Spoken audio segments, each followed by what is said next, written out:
안녕하세요. 윌리엄 리입니다. 중국은 북한에서 손을 뗄 수밖에 없게 되었다. 어제 예고해드린 건 일단 시간이 나는 대로 하기로 했습니다. 이제는 상황이 정리되기 시작해서 상황 설명을 일일이 하는 게 덜 필요하다고 생각했는데 고작 하루 지났는데 보니 다른 분들이 이야기하지 않았는데 중요한 것, 다른 분들이 이야기를 했는데 이제 핵심적 해석에서 저와 다르든지 제가 보충할 점이 있는 것, 뭐 이런 것들 중에서 이제 시적절하게 이제 숙지하고 가야 될 것, 그런 것들이 보이더군요. 그래서 이제 원래 그 계획됐던 걸 갖다 미루고, 그러니까 언제까지 미뤄질지는 모르겠어요. 오늘 이거부터 하려고 합니다. 뭐 지금 컨텐츠가 이것저것 다 하려고 하면 이제 하루에 뭐 두세 편도 모자라고요. 그런데 제가 이제 그 정도 올릴 여유는 없고요. 그리고 이제 이 모든 걸 여러분들이 다 숙지하고 계실 필요가 없다고 봐요. 그래서 이런 걸 갖다 다 가려서 컨텐츠를 고르고 있습니다. 그리고 또 이게 간략하게 하는 것이 이제 설득력이 떨어진다 하는 생각이 가끔 들어요. 왜냐면 이제 뭐 백모 세뇌 탈출 같은 건 처음부터 끝까지 다 이야기를 하잖아요. 그런데 이제 저는 이제 그만한 여유가 없고 다른 것보다, 그리고 원래 이제 처음부터 생각했던 게 이제 쪽집게 강식으로 가자는 걸 갖다 이제 유지하고 싶고요. 그래서 A부터 Z까지 다 말씀드리는 건 지양하고 있습니다. 뭐 자세한 설명을 바라는 분들도 간혹 계시지만 뭐 제가 지금 상황도 그렇고 지향하는 바도 그렇고, 그리고 이제 구독자님 대부분도 이를 선호하시는 관계로 계속 이렇게 나갈 수밖에 없다는 점을 양해 바랍니다. 다시 원래 이야기로 돌아가서, 사실 어제 예고해드린 것도 상당히 중요한 이야기예요. 근데 이제 시적절하게 숙지해야 할 것들을 먼저 말씀드릴 수밖에 없을 것 같습니다. 그러면 이제 오늘의 주제에 대해서 말씀드리겠습니다. 미국이 북한을 치더라도, 공격하더라도 중국 인민해방군은 압록강, 두만강을 건너지 않을 것으로 보입니다. 뭐 건너더라도 잠깐 건너가지고 김정만 데리고 가든지, 평양까지 가서는 안 되고요. 김정은이 거기까지 강변까지는 가야죠. 뭐 그렇게 해가지고 데려오는 것 정도는 몰라도 그 이상은 진군하진 않을 거다라고 지금 전망되고 있습니다. 미국이 북한을 공격할 경우 이제 인민해방군은 피신한 이제 김정은 신병을 인수해서 뭐 망명을 받아주는 것 정도를 넘어서지 않을 것으로 보입니다. 만약 압록강을 넘겨 진격했다가는 미국은 중국의 대형은행인 건설은행과 농업은행에 대한 제재를 가할 것이고, 이는 중국 경제의 완전 붕괴를 의미합니다. VOA, Voice of America, 제가 여러분에게 보라고 추천하는 언론 매체이죠. 미국 관영 매체라고 하면 할 수도 있는데 지금은 좀 독립된 기관입니다. 근데 이제 펀딩은 미국 정부로부터 받고 있습니다.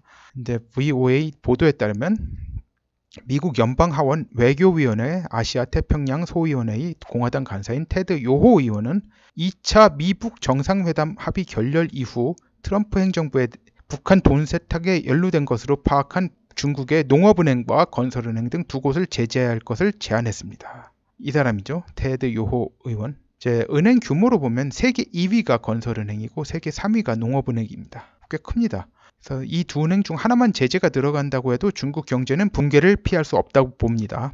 뭐 지금 상태로도 중국 경제가 상당히 아슬아슬하게 가는 상황이라 당연한 겁니다. 긴 설명이 필요 없습니다. 금융 전문가가 아닌 제가 구구절절히 설명할 필요가 없어요. 제가 아는 지식선에서도 길게 설명을 할 수가 있는데 굳이 이거 설명이 필요 없다고 봅니다.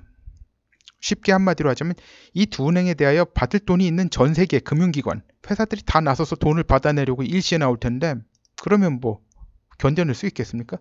이 두 은행이 중국 경제에서 차지하는 비중을 봤을 때 현 상황에서 중국이 이런 충격을 견뎌낼 것이다.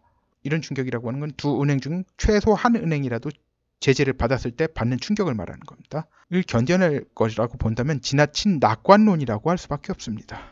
중국 경제가 트럼프한테 이제 상당 기간 마사지를 좀 받아서 허약해졌죠. 근데 뭐 이거 아니더라도 원래 자초한 치명적 구조적 취약점들이 있죠.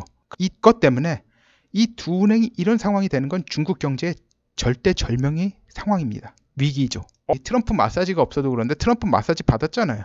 하지만 제 예상엔 이제 두 은행의 세컨더리 보이콧을 가는 것은 마지막 무기로 유보할 가능성이 높습니다. 뭐 다른 것도 다른 거지만 위력 자체가 워낙 초거대형급이라, 그러니까 중국 경제를 완전히 진짜 가루를 내는 거거든요. 완전히 붕괴시키는 거예요. 워낙 초대형급이라서 쉽게 사용할 것 같지는 않습니다.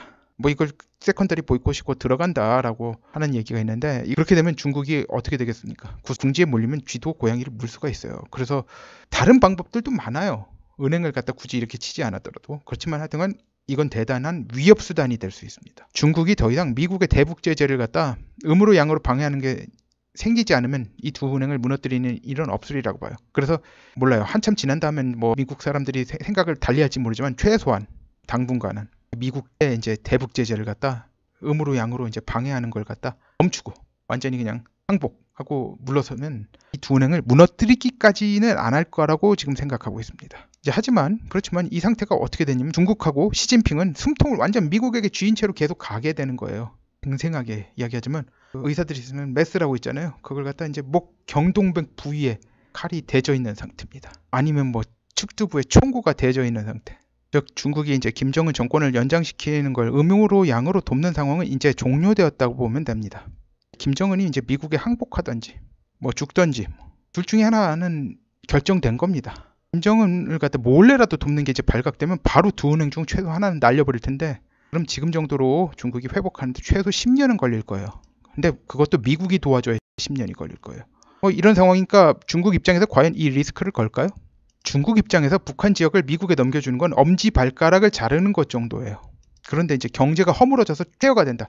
그럼 중국 입장에서는 완전 손 하나를 잘라내는 정도가 되는 거예요. 뭐 손 하나도 될 수 있고 팔 하나도 될 수가 있습니다.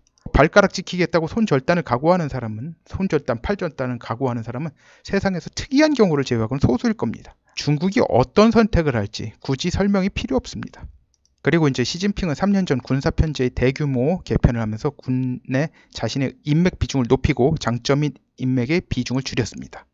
하지만 이제 장점인의 인맥은 작년 1월까지 압록강 인접한 북부 전구 사령관이었는데 작년 1월에 시진핑 인맥으로 교체되었습니다. 여기가 이제 중국군 5대 전구 새로 개편된 거예요. 전구 전쟁할 때 전자고 구역할 때 구자. 그러니까 전구예요. 근데 이제 여기 인접한 데가 북부 전구죠. 북부 전구 사령관이 시진핑 인맥에 있는 사람으로 앉았어요.